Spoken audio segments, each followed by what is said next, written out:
kumukulo na yung ating tubig na nilagyan ng kamatis sa sibuyas.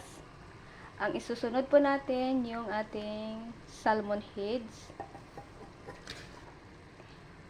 Hayaan po natin siyang maluto at isunod natin mamaya yung ating sinigang mix.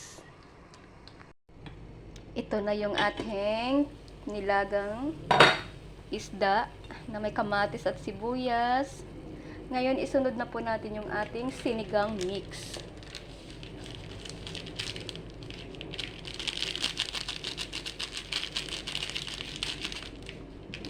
Yan, nasa inyo na kung gusto nyo ilagay na isang buo itong sachet ng sinigang mix.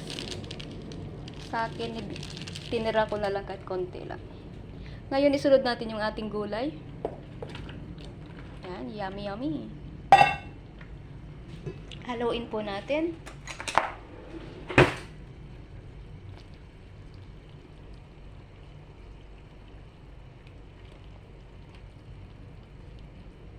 Hayaan po natin siyang maluto muna. Tatakpan po natin uli.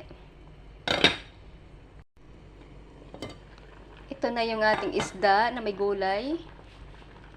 Yan, yes, sarap na. Sarap. Luto na po siya.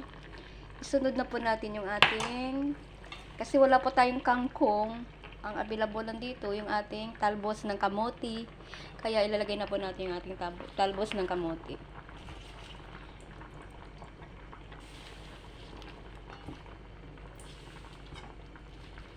Pinakahuli ang dahon. Kasi madali rin siya maluto.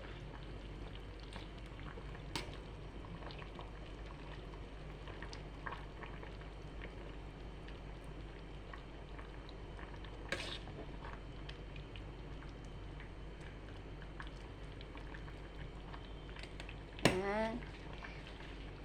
Takpan po natin. Tikman muna natin kung ano yung lasa.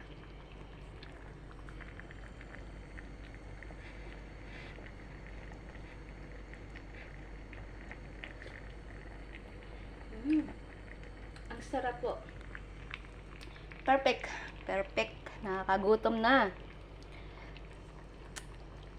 Sige na guys. Thank you for watching.